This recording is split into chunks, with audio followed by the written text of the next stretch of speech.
And this is Starr today here on Star 103.5 FM. My name is Awisi Dede Jange.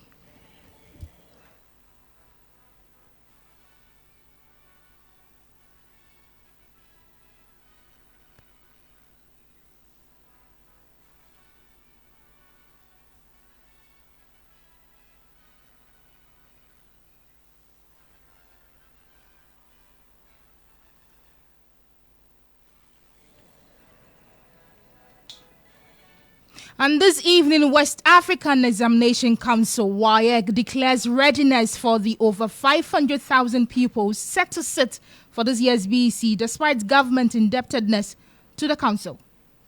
This year we have 569,095 candidates who have registered to write, that is the school exam. And we have 1,366 candidates who have registered to write the BEC for private candidates.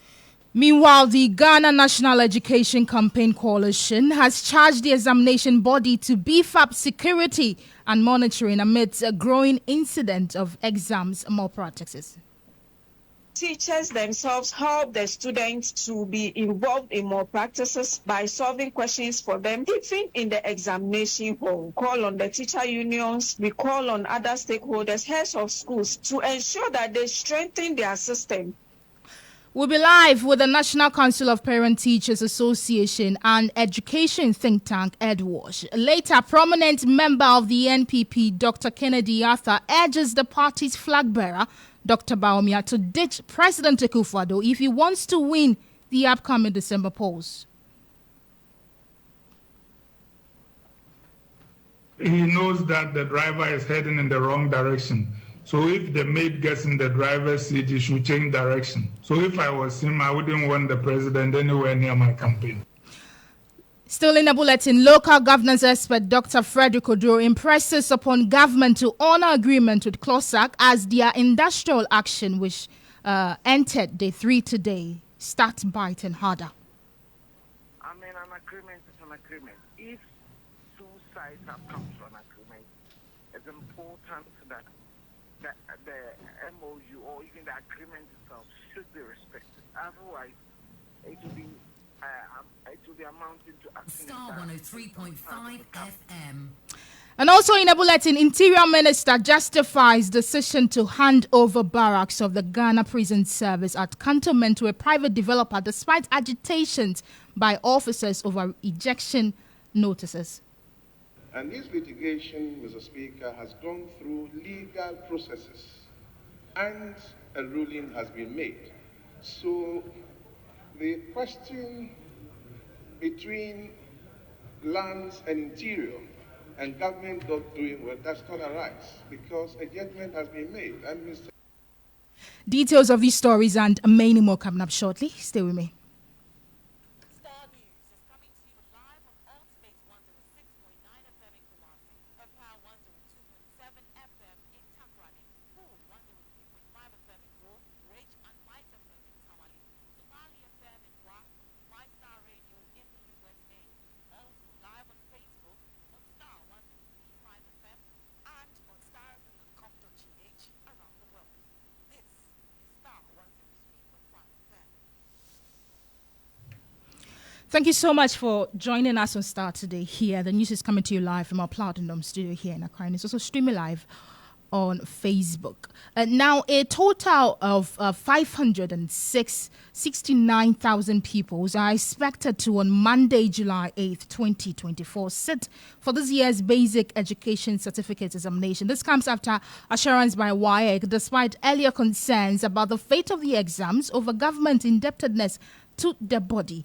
The exams over the years have been characterized by incident of malpractices, among others, raising concerns of the integrity of the exam. Well, the Ghana National Education Campaign Coalition is impressing upon WAEC to ensure strict monitoring and beef up security during this year's BEC. The coalition is urging WAEC to also strengthen monitoring to ensure reduced incident of exam malpractices.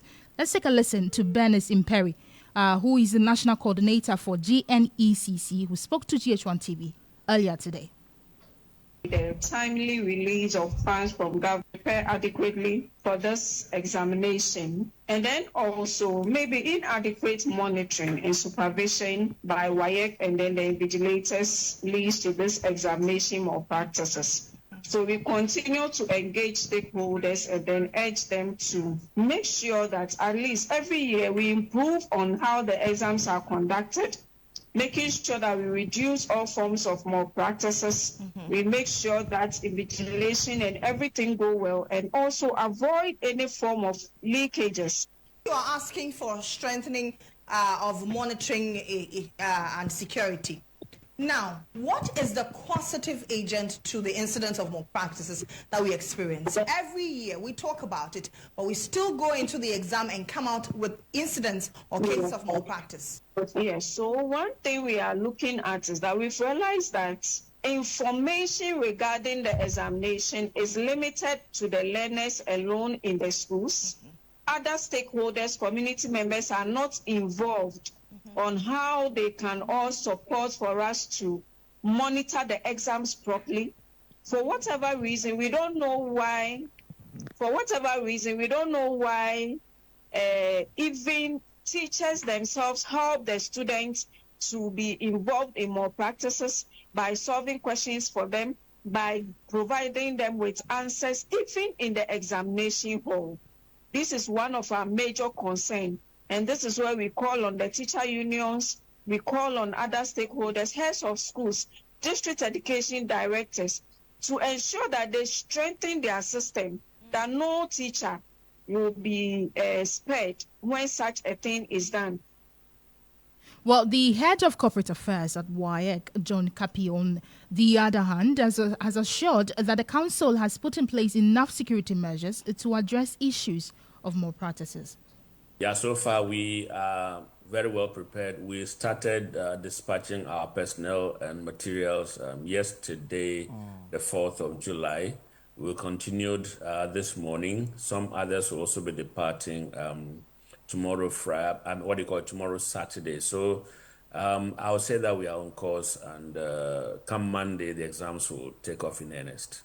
This year, we have 569,095 candidates who have registered to write, that is the school exam.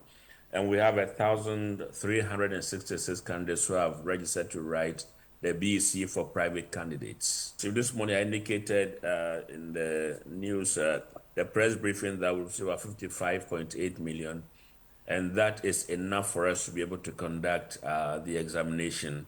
I also indicated that there are plans for the government to release further funds in order that right after examinations we're able to pay our vigilator supervisors and also be able to process and release the results. With the commitment that has been shown, obviously, yes, I believe that government will keep to their word and release the funds when we actually need them.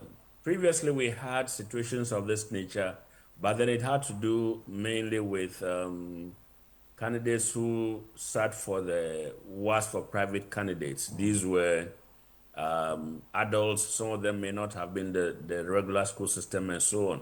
But for it to trickle down to the level, the BEC level, that's a very worrying development. And that is why we are putting it out there. Even more worrying is the fact that the child is bold enough to provide for us a phone number of a parent or a guardian, instructing the examiner to call the parent, and any amount at all that is mentioned, the parent will be ready to pay and all of that.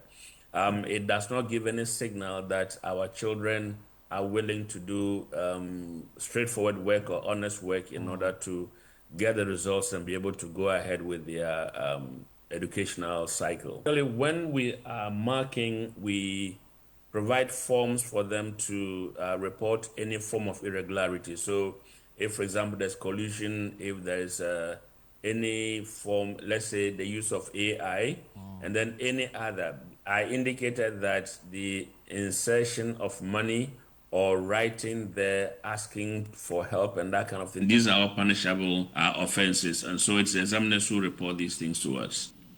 So you had there the head of corporate affairs at WAEC, John Kapita, speaking to us earlier. But let's stay on this, and joining us in on phone is the Public Relations Officer of the National Council of Parent Teachers Association, Felicity Ahafionyo. Felicity, thank you for joining us on Start today.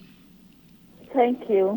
There were issues concerning the fate of the exams because of government indebtedness to the body. Now, WAEC has assured that the exams would go on. I want to know, have you been briefed on WAEC's preparedness? We've not been briefed as such as a stakeholder, but then with their public releases, we assume that, yes, we also take it in good faith. That they are doing, though there are still some few challenges here and there that we as parents, we are trying how best we can also come on board to support our individual unit schools to make sure that everything is done.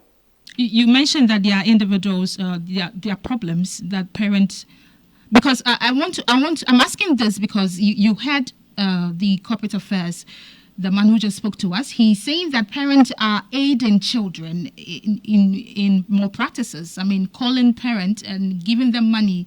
So I want to find out from you, as the Public Relations Officer for the National Council of Parent and Teachers Association, with issues having to do with children inserting monies and mobile numbers of parents in answer booklets. What do you make of this revelation? And what are the measures your body has put in place to make sure that from Monday that you're starting the exams, something of that sort will not happen again? Thank you so much. I think this is for all of us, not only for we parents.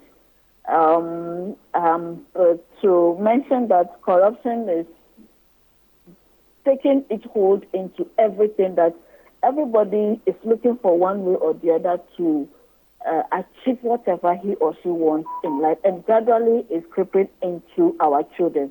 But we as a body, we keep educating our members, and we keep having time with our children in schools, and then teaching them how to work with integrity.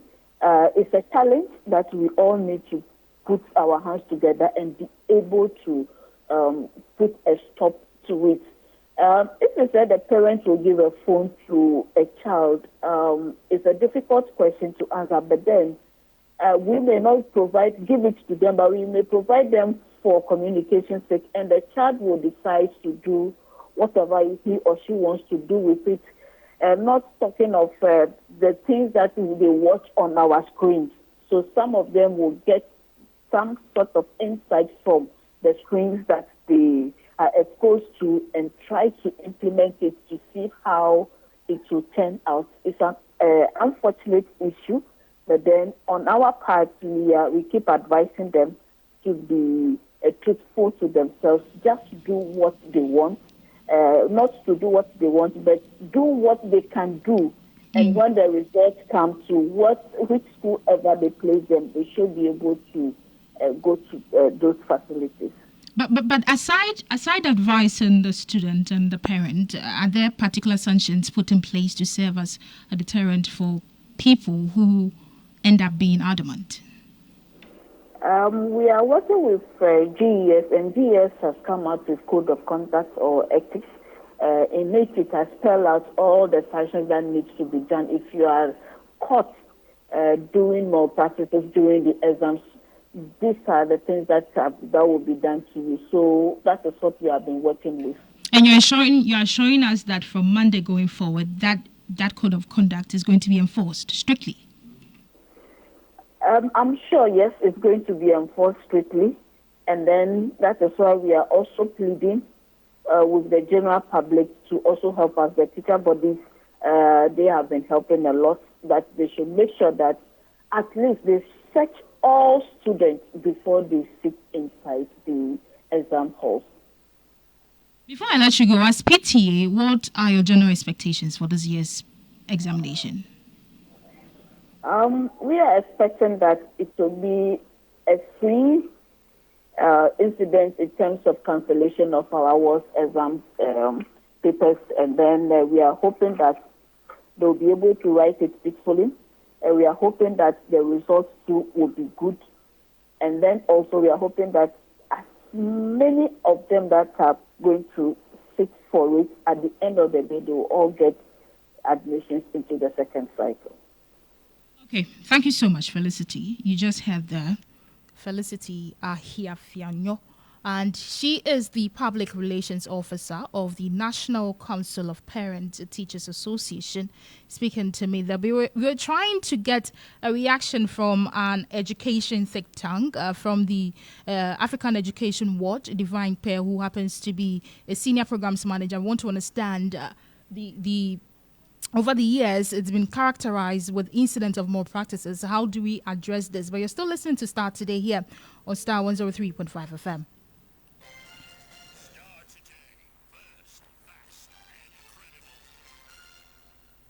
Let's move away to other stories. The Minister for Interior, Henry Korte, has strongly defended the decision to hand over the barracks of the Ghana Prison Service, located at Cantonment, to a private developer. Officers occupying the facility have been agitating following an ejection notice from the developer. Answering questions from the Northtown MP Samuel Okujeto Ablakwa, Henry Korte explained the agreement will see construction of housing unit to replace the small rooms currently being occupied by the officers and their families. The Ayawaso Central MP, however, refused to disclose the name of the developer, arguing he will make that information available to the Committee on Defense and Interior when he presents the entire contract. Take a listen to him. Other facilities within the area, the prisons are the Prisons Interdenominational Church, the Prisons Senior Officers Mess, and Prisons Canteen. Mr. Speaker, the barracks buildings are in a very deplorable state and have remained an issue of concern for prison authorities over the years. Mr. Speaker, may interest you to note that the size of the rooms are very, very small, measuring between 9.5 by 10 feet. Mr. Speaker, most of these junior officers occupy single rooms with their families and have most of their household items, such as furniture, electrical appliances, and others, being kept on. Mr. Speaker, in 2021, Ghana Prison Service received a proposal from a developer for the development of the cantonment barracks. The proposal met the expectations of the service, under which accommodation ranging between one-bedroom apartments to three-bedroom apartments would be provided for 440 officers, as against the current 330 within the barracks. Mr. Speaker, the project will also see the construction of a new headquarters building, and all other existing structures will be redeveloped into modern facilities. Right Honorable Speaker, this proposal has been received and endorsed by the officers as well as the Prison Council Service. In related development, the minister also assured his support for the prison service in fighting to secure the parcel of land housing the Bostal Institute. Or senior economic advisor to Vice President Professor Kweku Appiah is in court with the Ghana Prison Service over ownership of part of the land. Now, answering questions from the Northtown MP again, Henry Korte refuted claims that the claimant had organized national security personnel to demolish the fence around the said land at Roman Ridge in Accra. The processes of seeking justice in this country, it is apt for an agency under the Ministry of Interior to make an appeal where a court of a competent jurisdiction rules. Mr. Speaker, the Interior Ministry will support the Ghana Prison Service in doing so. However, I want to put on record that no persons are above the law. So we shall continue to work and abide by the tenets of the judicial system in this country. I thank you very much, Mr. Speaker. Mr. Speaker, my second supplementary question relates to the Lands Commission's role in all of this. It does not appear that the Lands Commission is supporting the work of the Interior Minister and the Ghana Prison Service to protect the land. The Lands Commission is contesting what the Interior Ministry is telling us. And he's saying that they have given portions of the land to this Professor Kweku Appiah Edu. So, same government, conflicting status between Interior Minister and Lands Minister. What are you going to do to really resolve this matter and get the Lands Commission to align with the position of your ministry so that we can protect the Starr Institute lands which belongs to the Ghana Prison Service? Yes. Mr. Speaker, thank you very much. Mr. Speaker, if I heard my honorable colleague very well, he makes a statement making reference to a letter dated 2005, if I'm right, or 6. Well, Mr. Speaker, to guide, the letter I read is dated 6 July 2020. And the Lands Commission is claiming the content, is claiming that they handed over portions of that land on the instruction of the president in 2005. So that's where the 2005 comes in. Professor Kweku Edu is claiming that he has title from 2005. But the letter is dated 6 July 2020 to the Director General of the Ghana Prison Service. Mr. Speaker, thank you very much. Mr. Speaker, for ease of convenience, I shall read the last 2 lines of my response. And I did say that as a result of these measures, there has been no encroachment on the land, but except for litigation. And this litigation, Mr. Speaker, has gone through legal processes, and a ruling has been made.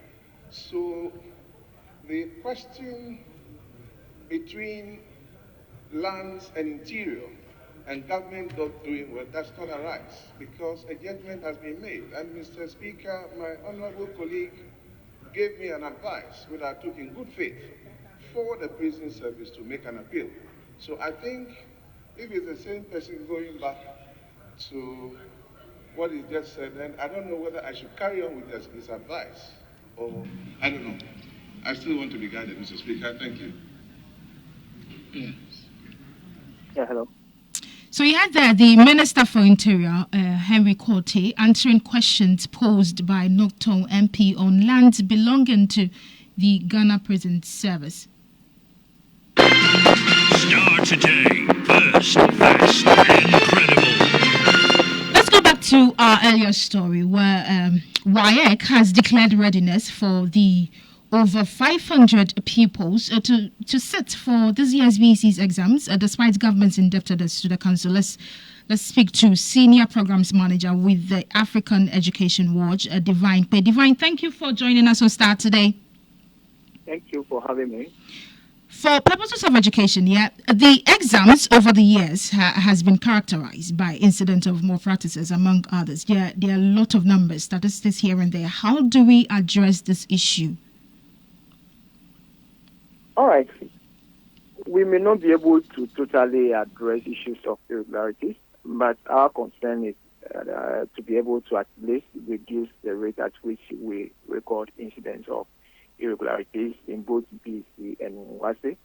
And our experience in monitoring these 2 particular external examinations in the last 3 years actually tells us that we will need to be able to use institutional approach or some reforms at the institutional level, and then also some policy reforms to be able to address the issue. One, at the institutional level, we need to ensure that the capacity of WAEC is enhanced for them to be able to engage their own external supervisors. Currently, WAEC engages about 80%, or the number of persons that engage for external supervision, 80% of them are GES staff. And once you continue to use GES staff for external supervision, it tells you that there can be a compromise, because GES staff actually have interest in the entire exam process. The students are actually DS. If they pass, well, we'll praise GES for that. We'll praise the teachers, we'll praise the head teachers for that. So their interest is so high. So how sure are you that they may not be compromised, they may not be able to be induced? Even if it is no more monetary inducement, they can relax their monitoring or invigilation just for the students to pass the examination so that they can also receive some credit. So one, why it has to be well resourced that the persons that they engage will not have to be GS for the external supervision, not the exam center invigilation. And also, we would also have to get to the very point that we realize that this is not just the function of WIEC, but the function of everybody to be able to address the issue, especially when it comes to the role of parents, because parents, our experience actually tells us that some of them encourage their wards to do this. For instance, buying of papers. Some of parents, they actually give out the money. And if you listen to the press conference, one of the concerns is that some churches, pupils or candidates actually put money in exam papers for script markers. And when you ask yourself, this particular candidate, where they get the money from, some of them, they talk to their parents and receive the blessing of their parents to get the money to be able to not to cut you, you're saying that you've been told that there are parents who are paying for such papers. Why do parents do that? Do you think parents do not really have hope in the educational system to think that their ward can genuinely pass the exams without involving themselves in things like this? All right. Some parents actually get worried for their awards in terms of passing and then also getting schools that they want their awards to get. So they want their awards to pass and pass so well. So yes, of course, it all boils down to the fact that maybe you feel like your award is not well prepared. So you have to assist, or you monitor your award's progress in the school and realize that your award is not doing well in terms of the terminal exam papers or classwork. So you feel like the best way out is to be able to use other forms to assist your award to pass the examination. So some of these factors are there. Some of them, not that they do not have belief in the exam system, but because of the strength of their own wards, knowing the strength of their own wards, that look, maybe my ward has not been performing well in school, and I don't have to sit and watch my ward to fill the examination before I'll be thinking of the next step. So they would also try to assist. But beyond parents, the faith-based organization also have work to do. I think this is a country that all the three major religions frown on issues of fraud, or not just fraud, but cheating as well. So if we use our mosques, we use our churches to even use a Sunday, one Friday, to talk about some of these issues, then we are awakening the conscience of these particular parents and even our students against issues of irregularities, because it's not just about raising students that will be academically good, but education also has its moral function to be able to build the morality of the student to be able to function well in the workplace and society. So the faith-based organizations also have a huge work to do. But beyond that, I think it's also important that we reform our entire assessment system to be able to ensure that we have an assessment system that places emphasis on the formative assessment. The formative assessment generally looks at exams that may be done at the school level, not just examination, but all forms of assessments that may be carried out at the school level. We have other contemporary forms of assessment like the portfolio assessment, authentic assessments, and there are several contemporary ways of assessing students, not just the pen to paper form of assessment. So if we're able to reform our assessment system such that we have a credible formative assessment system, then we can begin to increase the weighting on the internal assessment by saying currently what we have, the internal assessments have about 30% at the end of your basic education, and then the BC has about 70%. So a child would want to put in much effort to pass, even using all files need to pass the external assessment, because that carries a higher weighting of about 70%. But if we have the reverse, that we have a credible assessment, such that we know that our teachers will not go and use marks, give students marks that are not worth it, but the marks they are giving to the students are actually the reflective of their performance. If we have a system like that, then we can say, okay, the formative assessment should have a higher weighting, maybe about 60%, or that one even having about 70%. And that would have been a work done by the student from the very start of basic education to the end of the basic education. If that has about 70%, and then you have external assessment like this year, carrying just about 30%. The child knows that much of the effort will have to go into the schoolwork, and therefore BC should not be do or that. But if I've done well in the school and then my 17% mark is okay, I don't have to be using formulas to pass the assessment to be able to progress to the next level of my education. And that actually applies to the secondary school as well. So for me, I think we have to get to the point where we begin to explore other means of assessing our students, and then also strengthening the assessment that a mark that the child receives from class 1 or 2 to P6 and then to junior high is a reflective of the child's performance, and then that can actually carry a higher weighting, and then a BC can have a lower weighting. So what then do you make of the calls to scrap the BC? What do you make of that? All right.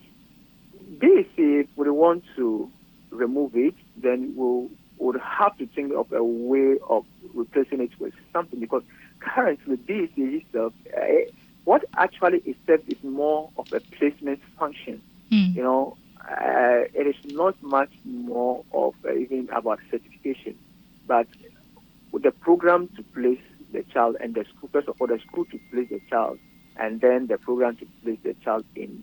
We use the BSc to determine that.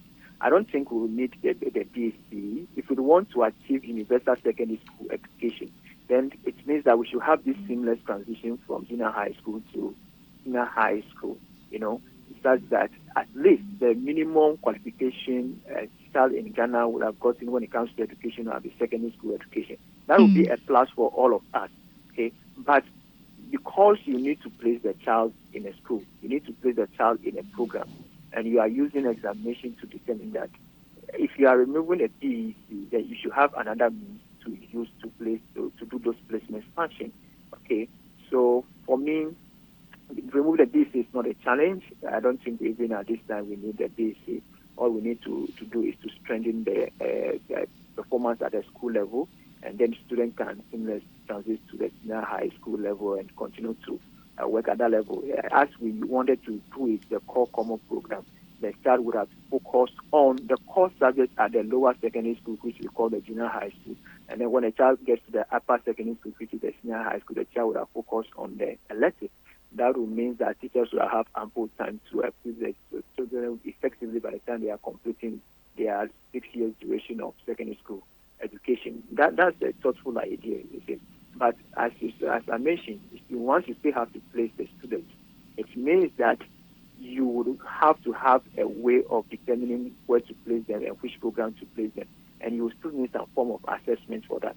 If we want to use the national standard test to do that, well, maybe we have to strengthen that particular assessment system, as we can use it if we remove the But beyond that, we should be worried also that it can have implications on our secondary school. Why do you say that? Yeah, you know, currently about 10% of candidates that write BSc are unable to be placed in secondary school because probably they failed the examination. You know, currently, if a candidate gets 9 in either English or mathematics, that particular candidate is unable to get placement in secondary school. That's the only barrier to access to secondary school. And about 10% of candidates actually fall into that category. So if you are having about 500,000, 600,000 of candidates writing DEC, and then 10% of them, now if you remove the DEC, it means that about 60,000 more will have access to secondary school education because they won't fall into the failure category. Everybody now has access. The issue is, do you have accommodation in the secondary school for this 10%, which translates to about 50,000 or 60,000? So that implication would have to be thought about and then measures put in place to address that. Otherwise, we are going to stay on double track forever or for a very long time before we reverse all schools back to single track schools. Right. Thank you so much, Divine Pay. He's the Senior Programs Manager with the African Education Watch. Divine Pay, they're speaking to me on the BEC preparations, which is supposed to start from Monday. This comes after assurance by WAEC, despite earlier concerns about the fate of the exams over government indebtedness to the body. Well, the exam over the years has been characterized by incident of malpractices, among others raising concerns of the integrity of the exam. The Ghana National Education Campaign Coalition impressed on WAEC to ensure strict monitoring and beef up security during this year's exam. But WAEC has assured that the council has put in place enough security measures to address malpractices. We also spoke to the public relations officer of the National Council of Parent Teachers Association, who was assured that the sanctions put in place to serve as deterrent for parents and teachers who engage in exams malpractices.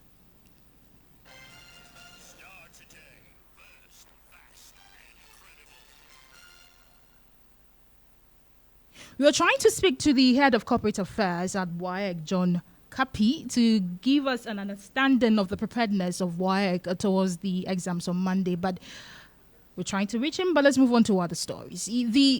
A prominent member of the governing New Patriotic Party, Dr. Arthur Kennedy, is urging the party's flag bearer, Dr. Mahamudu Bawumia, to ditch President Akufo-Addo if he wants to win the upcoming December polls. The medical doctor and one-time NPP presidential candidate hopeful believes voters may punish Dr. Bawumia if he campaigns on the premise of wanting to continue from where Akufo-Addo left off by voting against him. Dr. Arthur spoke to Joshua on our sister station, GH1 TV. Take a listen to him. Yeah, that is the case. And actually, Parliament, in the gap between now and election, Parliament could do a lot to restore hope. Things like public housing projects that have been abandoned while people have no housing. They can start holding the government to account on doing nothing about Galamsey.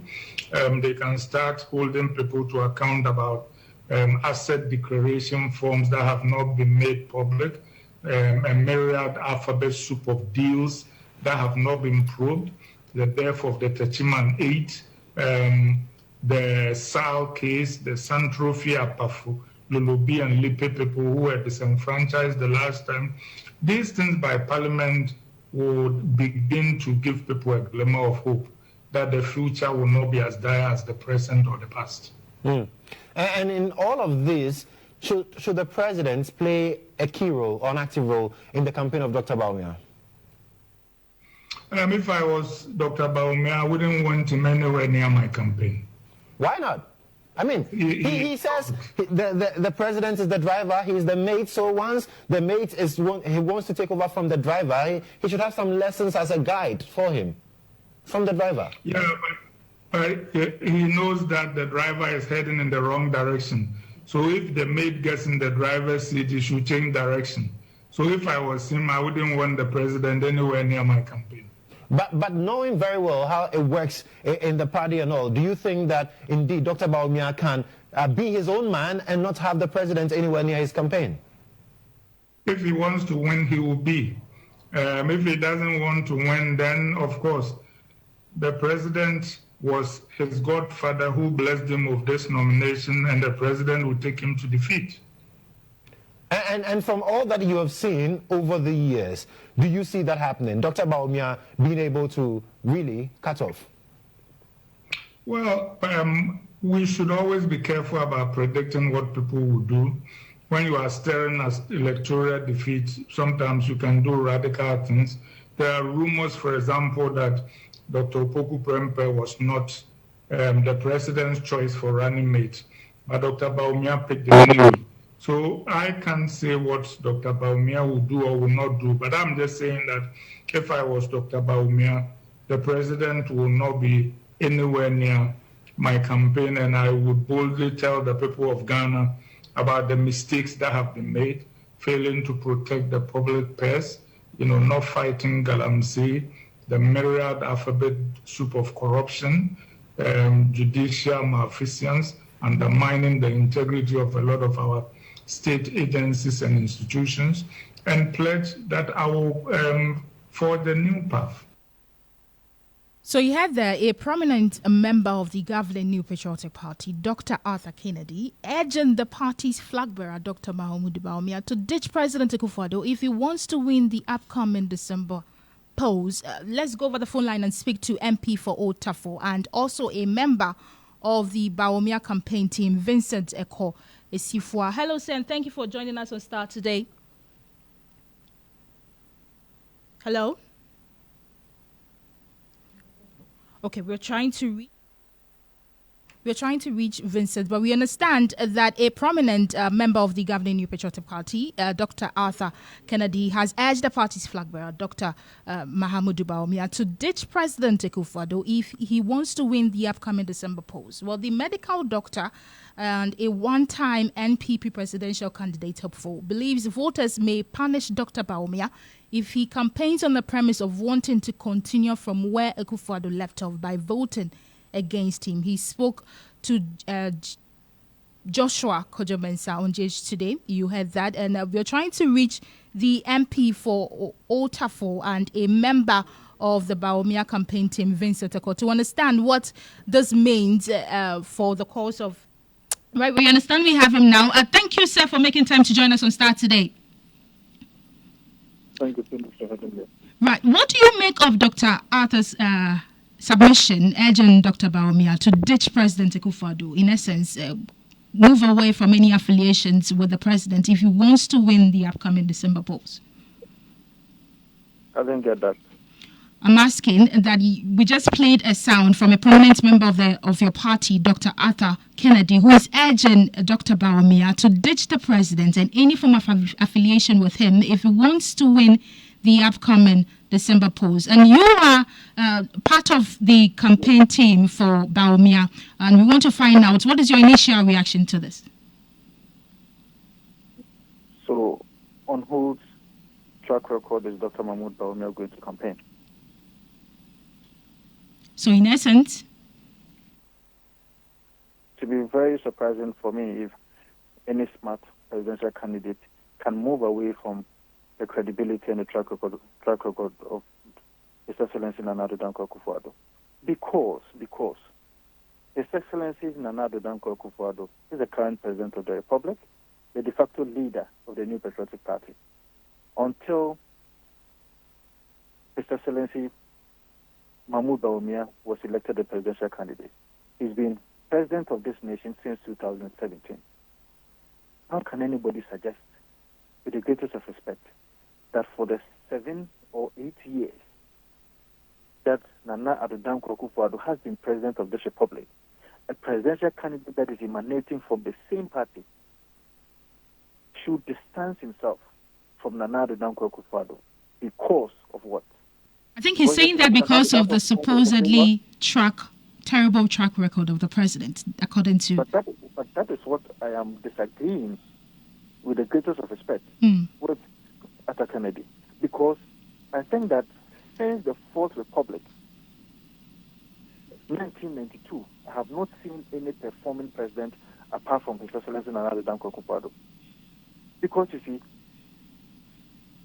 since 2017, if you look at the number of social intervention programs that this government has rolled out, no government has been able to do that.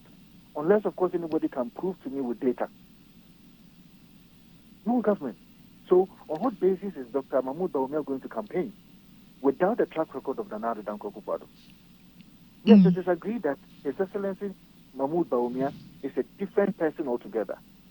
He was a running mate and he was a vice presidential candidate, and for that matter, he was supposed to be supporting the vision of his boss.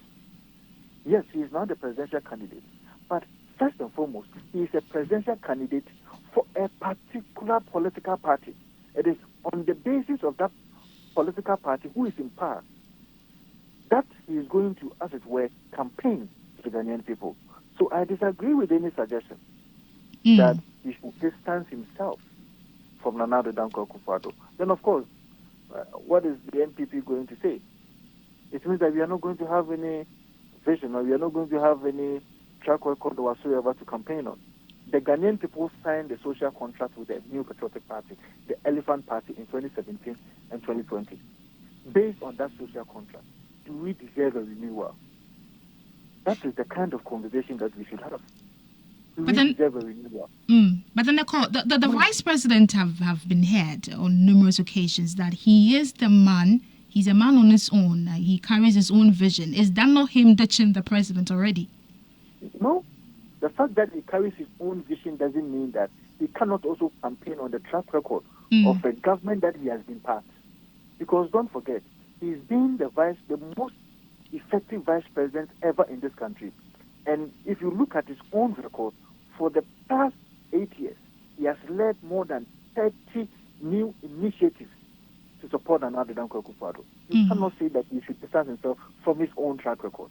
He cannot do so. Right. Talking about vision, now let's go to the newly appointed running mate, Dr. Opoku Prempeh. Is he also coming with his own vision?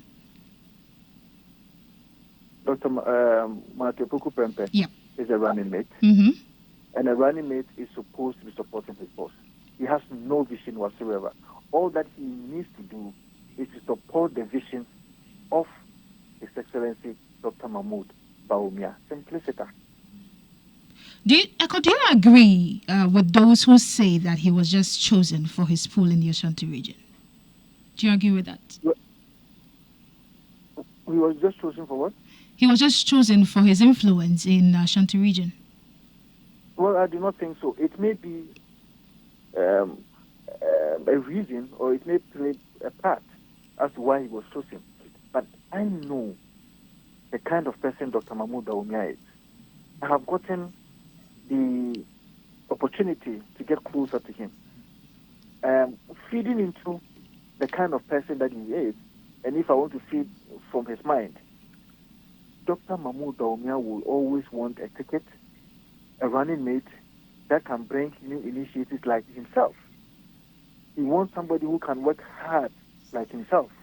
He wants somebody who is diligent like himself. He wants somebody who is a result-oriented person like himself. For me, that played a critical role as to the final decision of Dr. Mahmoud Bawumia in settling on Dr. Marty Opoku Prempeh. We know the track record of Dr. Marty Opoku Prempeh in this country. You can say whatever you want to say about him. But anybody who is an onlooking Ghanaian, a Ghanaian who thinks that you don't have to wear any political lenses or whatsoever, will tell you that irrespective of whatever reservations that you have about him, he's a hard-working man. He is a diligent man. He's a result-oriented person. He's somebody who, when you give him a space, he will make sure that some impact has been made before he leaves that space. And I think that these are the critical, as it were, principles. These are crucial points that His Excellency the Vice President actually looked at before settling on Dr. Marty Opoku Prempeh. Before you go, I mean, you're a member of the Bawumia campaigns team. I want to find out, aside the affiliation and the influence Napo has in the Ashanti region, how is it going to complement Dr. Bawumia in other regions? Well, if you know the history of this country very well, before 1957, or let me say at independence, Ghana had only 5 regions. In 1959, Kwame Nkrumah led the carving out of, if you like, the Bravo region from the Ashanti region. So before 1950, BA or Bravo region was part of Ashanti region, which indicates that there's a certain kind of similarities in terms of their tradition, in terms of their culture and what have you. At the same time in 1950, you realize that Central region was also carved out of Western region. So I'm just saying this for us to know that just within the Middle Belt, there's so much similarities that you don't necessarily have to prove a point that Ashanti region is going to give you most of the votes. No. What I see about Dr. Marty Opoku Prempeh is that apart from the Ashanti region, there are a number of these regions, like Ahafo region, like the Bono East region, like the Bono region itself, and the Ashanti region itself, that is the Middle Belt, that is Dr. Marty Opoku Prempeh can pull some votes from because of its historical tradition, because of the similarities in culture, because of the similarities in tradition, because of their historical background as to how these people have been almost one until the demarcations as far as the regions are concerned. Because if you check, before 1992, we had 10 regions, but today we have 16 regions. All these regions that were carved out of some of these regions have had certain similarities. And so I don't think that Dr. Matthew Opoku Prempeh will be a huge influence only in Ashanti region, but in many other regions as well. Okay, thank you so much. You just heard Vincent Akor, and he's the MP for Otafo and also a member of the Baumia campaign team. Let's stay with the NPP and the following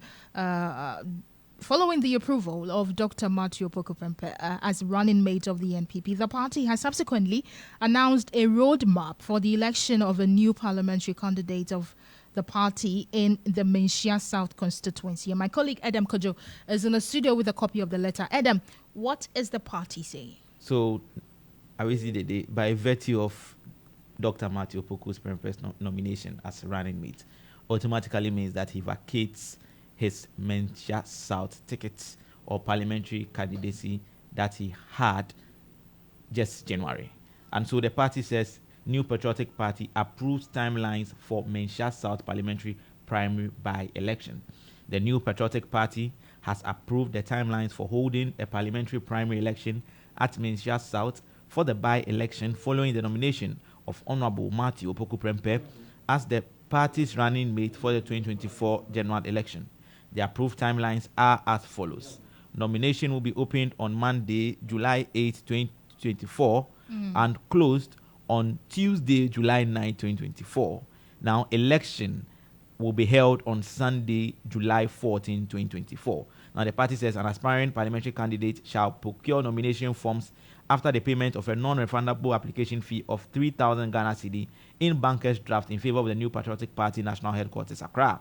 To successfully file the nomination, an aspiring parliamentary candidate shall pay a non-refundable filing fee of 35,000 Ghana cedis in banker's drafts in favor of the New Patriotic Party headquarters. However, women, youth, and persons with disabilities will receive a 50% rebate on the filing fees. This means they will be required to pay a non-refundable filing fee of 17,500 Ghana cedis. Now, the party has also formed an elections committee made up of the following: Dankwa Smith Bute as chairman, Bernard Inchibesi Akon, that's chairman, to me as vice chairman of the committee, Patricia Peje, who is a deputy majority leader, as a member, Martha Kodua, member, Evans Nimakun, the director of elections of the NPP, as secretary, the chairperson of the Constituency Council of Elders, and all constituency executives. So, Awisi Dede Jange, this is the letter coming from Justin Kodua Frempong, and this is what the NPP says. By Tuesday, the NPP would, or by Sunday 14th, the NPP will know who replaces Dr. Matthew Opoku Prempeh as parliamentary candidate for the Menchia South. Right. Thank you so much, Adam Kojo. Adam Kojo gave us details of a letter from the NPP on the roadmap of the election of a new parliamentary candidate. But let's go over the phone line and speak to Ashanti regional correspondent Isaac Bediako. Isaac, thank you for joining us on Starr today. Good evening, Awisi Dede. Right, Isaac, since the announcement of NAPO was made yesterday, tell us what has been the mood in the region and especially in this constituency? Well, I must say that in the Ashanti region, the NPP supporters, particularly those who support NAPO, are excited. Of course, those who do not support him are also, going around sharing their frustration and other things. But I must say that in Menchia South constituency in particular, the constituents are excited, delegates are most excited, because this has opened another opportunity for them to also amass wealth from some 6 more individuals who have so far expressed interest to contest in the party's parliamentary primaries, as the party announced today. So far, those that we know who have already, pasted their posters on vantage locations within the constituency. Nana Owusu Afiye Prempeh, who is the biological brother of Dr. Matthew Opoku Prempeh, and also the constituency's treasurer for the NPP Menchia South constituency. There is Nana Obatampatima, who has also expressed interest to contest.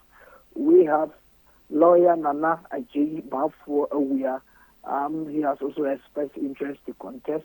Then we have Akwasi Koka Jendibi.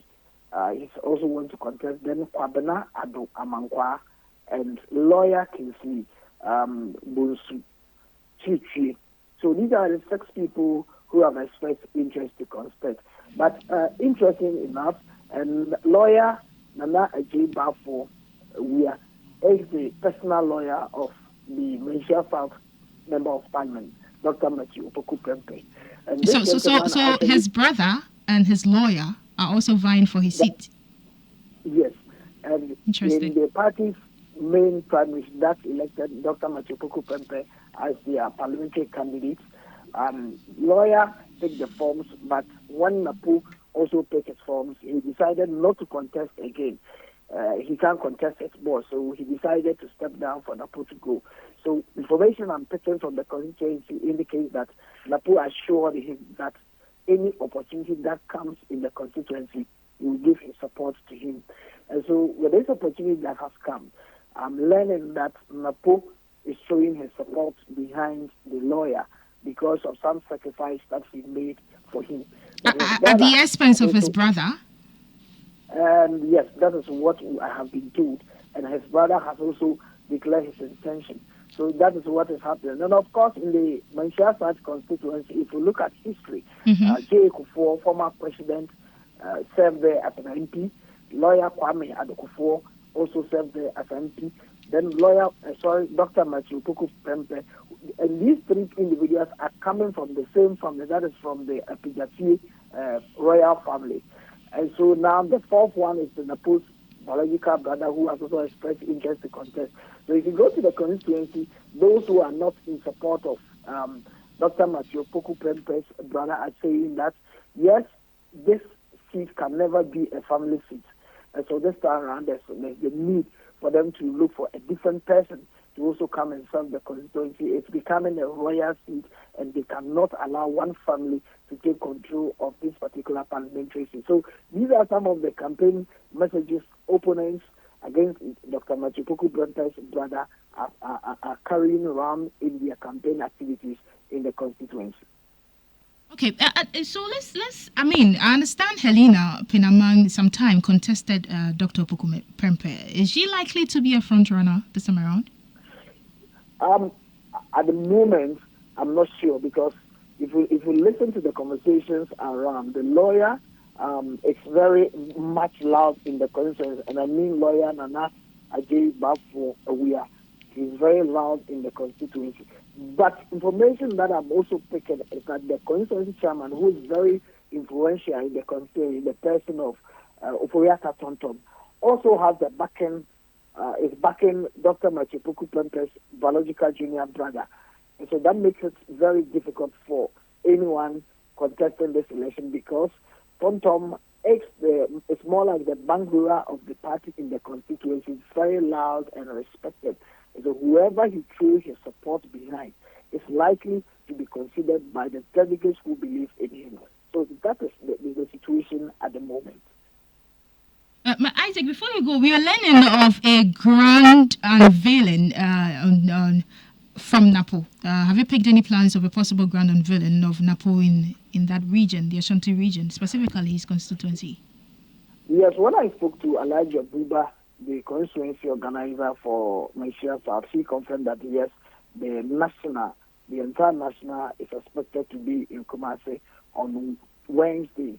That's when they intend to do the national unveiling of Dr. Matthew Opoku Prempeh as the party's running mate for the 2024 election. But before then, Matthew Opoku Prempeh will meet the constituency delegates and the constituency executives, where he will thank them for the support that they have given him and hand over to the constituency chairman for them to elect a new parliamentary candidate. Then the parliamentary candidate will take over the campaign in the constituency before the national unveiling will take effect.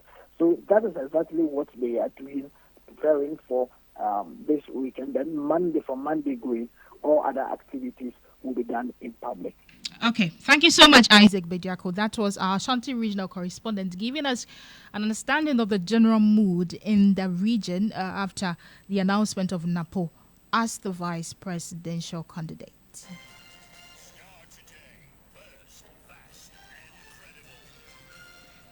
Let's do some education-related stories now, because local governance expert is impressing upon government to honor its agreement with Civil and Local Government Staff Association Ghana CLOSAC as their industrial actions, which entered day 3, starts biting hard.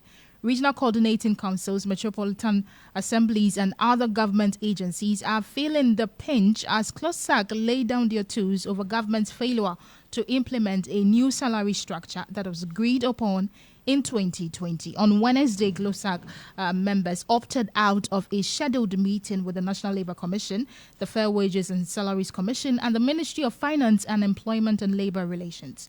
The ongoing strike is significantly affecting government operations, as most offices visited over the last couple of days have been deserted by members of the association. Well, Dr. Frederick Odro says all parties must return to the table as the effect will likely hit harder in the coming days. He spoke to Awisi Dede on Starr Midday News. I'm yet to hear the official side of the government. However, I mean, an agreement is an agreement. If two sides have come to an agreement, it's important that the MOU or even the agreement itself should be respected. Otherwise, it will be amounting to acting in bad faith on the part of the government. However, if for whatever reason the government has got challenged, they need to go back to the union and sit down with them, explaining their challenges. However, I also would like to appeal to the unions that engaging with government is not always about the hard stance. Oftentimes, some of the comments that come into the public domain from the union side, it tends to portend some level of animosity towards government. And I think it also is that is also not helping build a healthy labor government relations. It's important government respect the unions, but it's equally important the labor also are careful in the words they use, because oftentimes the labor unions, and particularly CLOSAC, will come out with statements that are highly antagonistic. And I sometimes ask myself, should the government side also begin to use similar language? How will that portend for the labor front in this country? And I am pleading that there must be mutual respect and careful use of language in some of the communications that come out from both sides. But in terms of whether it is fair for them to go on strike, even if the government has reneged on an agreement they've made, then the government has also not treated the labor front very well. Now, for anybody who may think that, well, this strike by CLOSAC is not such a big deal, will that person be wrong? Because they'll say that really things are happening nonetheless. It's not as significant as they would think it is. I mean, you are, within the local governance space. Yeah. The CLOSAC encompasses civil and local government service staff. So the ministries are manned by civil servants, and you go to the district assemblies. They are manned by the local government service staff. So if you are dealing with such a force that actually handles government business from the national level to the local level, you need to appreciate the kind of challenge their strike will pose for the running of the government machinery. And a lot of things are going to run to a standstill very soon. Oftentimes, when some of these activities begin, it may look as if not much is being lost. But over time, significant man hours or significant working hours are lost. And what could have been done a week ago may take a month to get us back on this on an even keel. So I would like to appeal to all sides to come together as quickly as possible to ensure that the governance machinery will not run to a standstill. You had the local governance expert, Dr. Frederick Oduro, there, speaking on the close-sack strike that has entered day 3.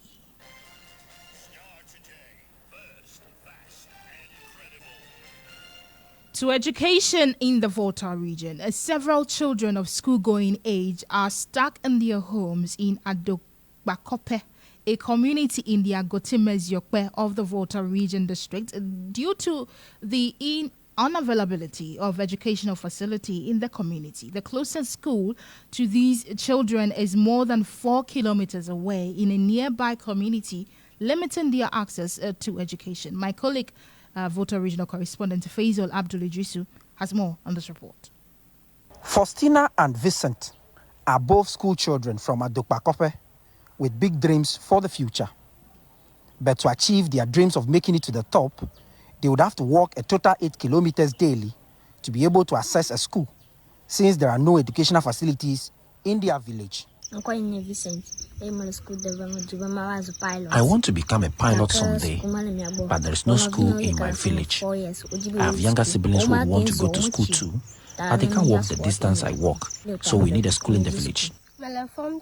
I'm in JHS 3, but there is no school in my village, so we walk a long distance to the next community to be able to attend school, and that is very tiring. We want a school in the community so that our younger siblings can also start the school, but in the village. Adokbakope is a small farming community in the Agoti-Meziopi district, located on the extreme edge of the boundary between Agoti-Meziopi and Adaklu districts. Unlike Faustina and Vincent, and a few other children who are able to walk the distance to Agbesia, the nearest community to be able to attend school, the story is different for several other younger children between the ages of 3 and 5 years. More than 100 of these children are stuck at home since they cannot walk the distance. I have 3 children. The first 2 are able to walk to the next community to attend school, but the last one cannot. He's always here playing with his peers, and so whenever I'm going to the farm, I take him along. This is frustrating. It is a big problem for us. We need a school in the community. I regret not being able to attend school because there was no school in the village here. It is the same problem our children are facing today. I'm appealing to government to intervene and build a school here so that my children can go to school and become something great in the future. This has been an age-long problem for the community. In an attempt to resolve the problem, the Member of Parliament for the area, Charles Agbeve, has initiated a 2-unit kindergarten block project in the community, a project yet to be completed. The MP is pushing to make the facility ready before the commencement of the next academic year. This particular project is single-handedly funded by me, with the little funds I get from Get Fund and Common Fund. And this is not the only project I have in the constituency. And so there's so much pressure in the limited funds we get from government. And I'm therefore using this opportunity to appeal to any well-wisher or well-wishers, CSOs, NGOs, especially those in education. They should look at where I've reached, and they should look at the little children of this community. We will welcome any support. Meanwhile, this alone is not enough to increase access or to give access. This is just for kindergarten. We will need to at least build the lower primary from class 1 to class 3, or what they are trying to call now basic 1 to basic 3. And to do that will mean if I could use 5 years to start this, if I want to start it, it will take me another number of years. It's unfortunate we have to wait this long for the children of Adokbakope to have easy access to education. But it's better late than never. At least those who are fortunate now will get it. This academic year, we must start this kindergarten in Adokbakope. According to data from the Ghana Statistical Service, nearly 31,000 children of school-going age, that is 3 to 5 years, in the Volta region, have never attended school for various reasons, including the issue of lack of accessibility. This number includes some 797 children in the Agoti-Maziopi district, making 30% of the 2,728 children within that age bracket in the district. So he had there a report by our Volta regional correspondent on the unavailability of schools in some part of the Volta region.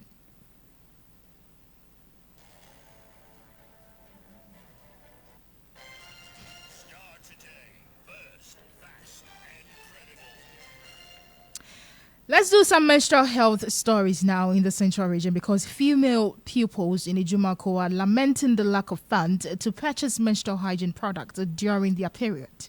They explain that the increase in cost of sanitary pads has forced them to resort to the use of handkerchiefs, socks and cloths during menstruation. This reportedly takes a toll on their health as girls, exposing them to infections. There's more in this report. Many female pupils in Ejumako in the Central region tend to skip school when they are menstruating.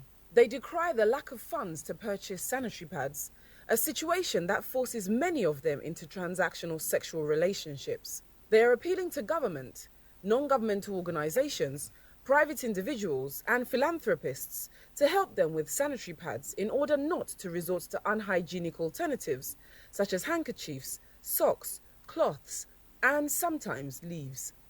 Big thank you pad to me, because at first I was using toiletries on tissues for my menstruation cycle, but now I have this. I can easily wash it with water and with soap, and I can use it for about 2 years. But I have gotten this one, and I'll thank God that you guys have come here to give us this one. May God bless you. Buy my sanitary pads. It's always difficult to get the sanitary pad, but by the help of Liberation Hub, I got this. I can reuse it again at any time when I find it difficult to buy it. Some of us find it difficult, especially we that we are in the villages. We find it difficult finding sanitary pads. The District Girl Child Education Coordinator, who doubles as the Counselling and Guidance Coordinator, Lydia Eswan, corroborated the female pupils' account, adding that some of the pupils skip school to sell in the market to be able to purchase sanitary pads. Absent themselves. Sometimes you question them and they will tell you that I'm into a relationship just because of that. My parents can't afford it. And if a guy can, to keep myself clean, I need to comply. Some to go to the market, sell during instructional hours to get money to buy them. As they have it now and can use them for a year or two, they should always be present at school because they have them. There is no complaint again. And they always have to keep them neat after usage. They wash them and then dry them under the sun. The Ejumako Enya Esiam District Education Director, Sabina Abba Wilson, on her part, thanked GH1 TV for highlighting the challenges confronting the female pupils in their district. According to her, this encouraged an NGO to donate sanitary pads to some of the pupils in the district. I believe this is going to help these students so much because they are really, really in need of pads. And again, since this one is reusable, I believe they are going to use it over a year. So the children are very grateful to you for your generous support this morning. We are also grateful to GH1. Without them, you wouldn't have heard our plea. Because of it, GH1.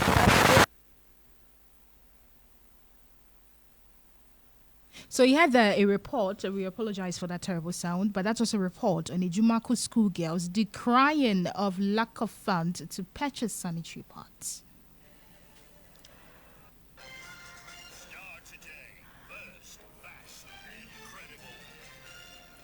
Now, to women in law, the Chief Justice, Justice Gertrude Tokonu, has underscored the significance of having women parity in the justice delivery system. According to her, women have critical roles in improving justice delivery and acknowledged the increase of women representation in the country's judiciary. Justice Tokunu, who was opening the Gender Equality in Law campaign, an event put together by the Institute for African Women in Law in collaboration with the Judicial Service and the Ghana Bar Association, said Ghana's judiciary is strongly being feminized. There is more in this report. Addressing a gathering of lawyers, justices of the Superior Court, retired judges, students and professionals, Chief Justice Tokonu said the judiciary has increased the number of female judges by over 50% within the last 4 years. There's a significantly increasing representation of women in Ghana's judiciary. The past 4 years have seen a very definite shift in the number of judges and magistrates in the judiciary. In 2019, the numbers of women judges stood at 138. This number had increased to by more than 100 by the 2022-2023 legal year. In the 2022-2023 legal year, the judiciary recorded a total of 218 females, signifying an increase of approximately 58% in the numbers of women who joined the judiciary within that 4-year period. While there are still more male judges and magistrates than women, the overall rate of increase of men in the judiciary in that same period was 8%, a much lower figure than the increase in women. So Ghana's judiciary is fast and strongly getting feminized, and more women are driving the administration of justice. Dr. Jakpa Dawuni, founder and executive director of the Institute of African Women in Law, called on future Ghana Bar Association executives to prioritize women lawyers in leadership positions. The point I want to take across is that women are not asking for special favors. Women can do it, as we know, but we just need to create a right environment. The Bar Association is critical to law, justice, and women's rights, and we have to start from home. If we cannot keep our home straight, how can we do it for outside and for other people? So that is the call. The UN Special Rapporteur on the independence of judges and lawyers, Professor Margaret Satterwhite, who also spoke at the event, commended the judiciary for the increases in women judges. The institutionalization of women at the top echelons of the legal profession. I think that this shows that concerted effort really pays off and that women can make it to the top. President of the Ghana Bar Association Women's Forum, Sheila Menka Premo, called on law firms to provide mechanism to address the issue of sexual harassment in workplaces. Call on law firms in Ghana and the Ghana Bar Association to provide mechanisms to address the issues of some of the issues I mentioned, sexual harassment and all the other forms of discrimination that women suffer at the bar. And this, we believe, can be done by adopting the model gender equality policy that the Institute for African Women in Law will be unveiling to us. I believe that we should consider adopting it for the profession in Ghana, and we would also entreat law firms in Ghana to adopt and implement this policy. Panel discussions were also held where industry players shared with the gathering their perspectives. I'll let the action begin. So you had there a report by our legal affairs correspondent Mutala Inusa on Ghana's judiciary gradually becoming feminized. Starr Today, first, fast, and credible. This is Starr Today, and it's time for sport. And Benjamin is in the studio with the very latest. Thank you very much, Awisi Dede, for that. And in sports, now Ghana's 100-meter sprinter Benjamin Azamate has disclosed he is not under any pressure to meet the expectations of fans in Ghana as he heads into the Paris Olympic Games in France. Speaking to GH1 TV on the game, the two-time Olympian who qualified through ranking noted all he needs to do at the Olympic Games is just to take it round after round as it comes. Azamate is currently ranked 39th in the world, which secured him a slot at the Olympics this year. It has been quite a journey for Ghanaian sprinter Benjamin Azamate, who looked forward to qualify into the world's biggest multi-sport event, the Olympic Games.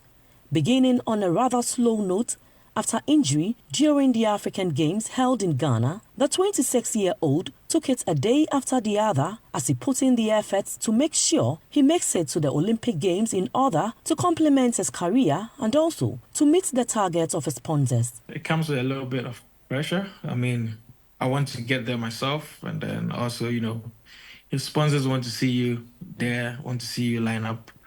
So it comes with a little bit of pressure, but I just knew I just had to get few races in, just get more races in, and I should be able to, get back to form. With what happened last year about my injury, it was a little bit hard coming to the African Games and not really performing. But right from there, I think everything was going smoothly with how races were. Every time I ran, my times were going down.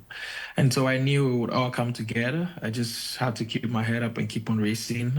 As far as I kept on racing, I would definitely, hit a time. And I was able to do that.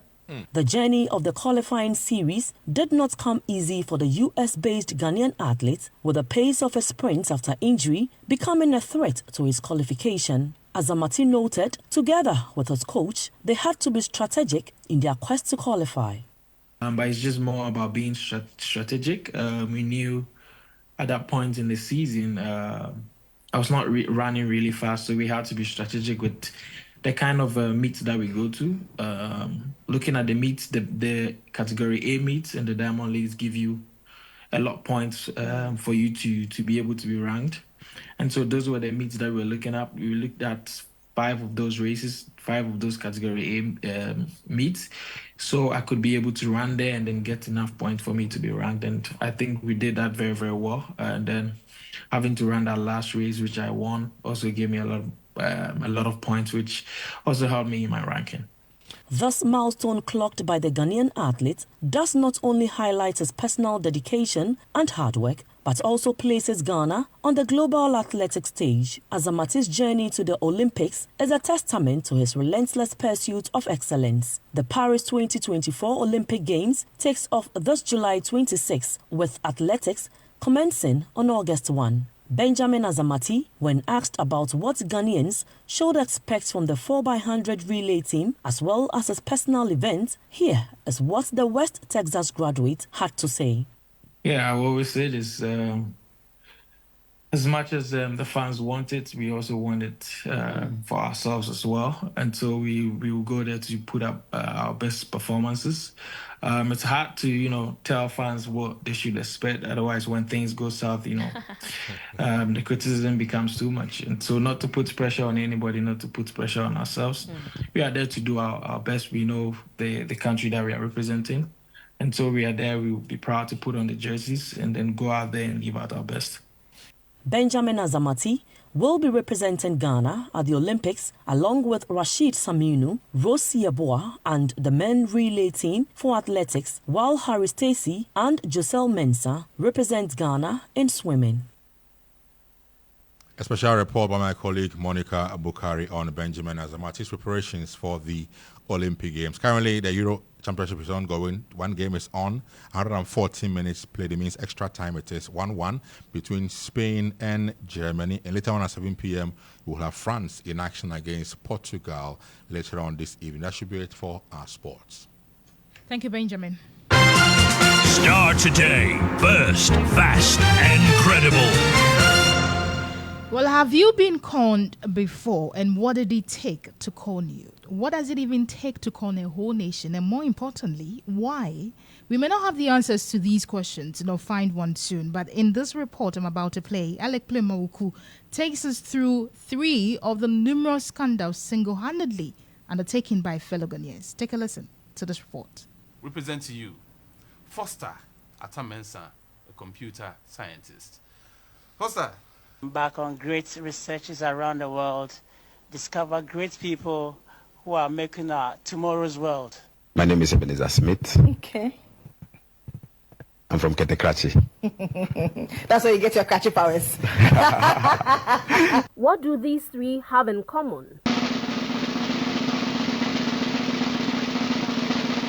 Nationwide fraud.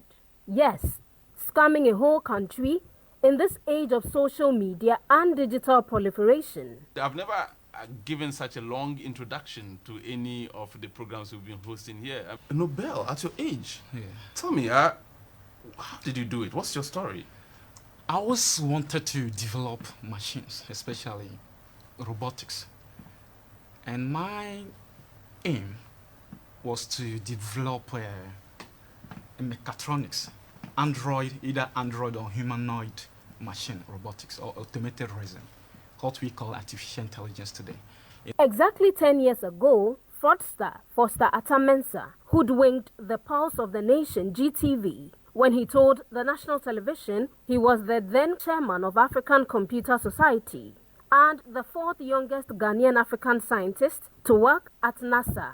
The self-acclaimed Nobel Prize winner in physics lies were soon exposed when netizens and journalists frantically dug to uncover his identity.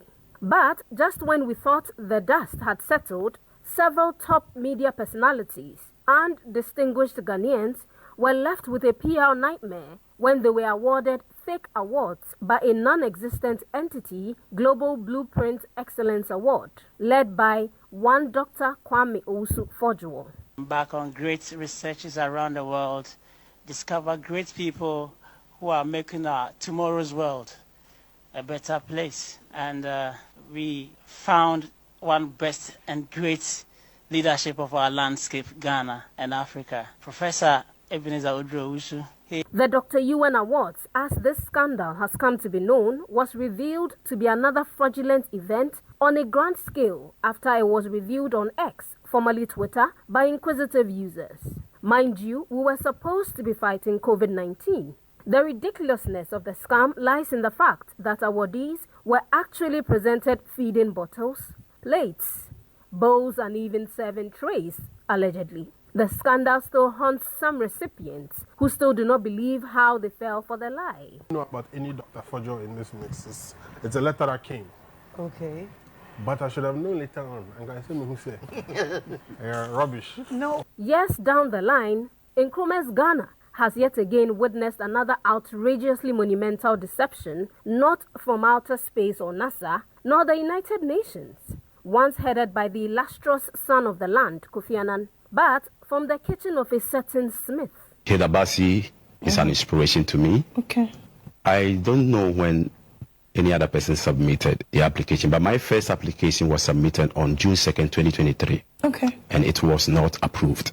But Chef, are you very confident that, I mean, in spite of all the failures, you will sail through?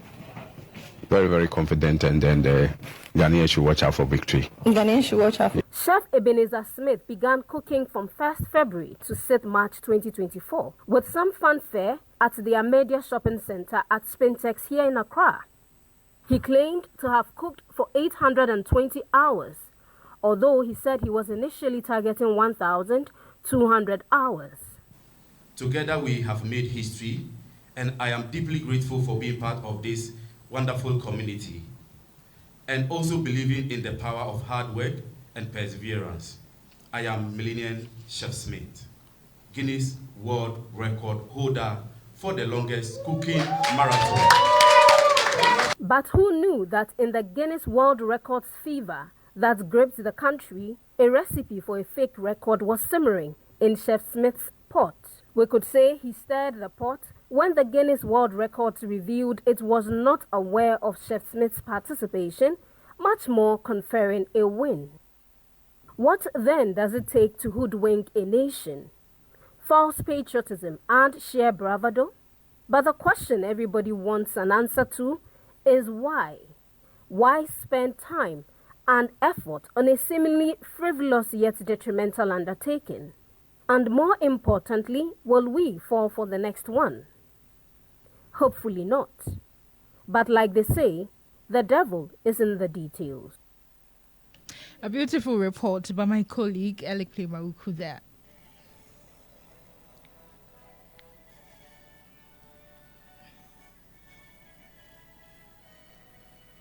And this brings us to the end of Starr today here on Starr 103.5 FM. Have a wonderful weekend.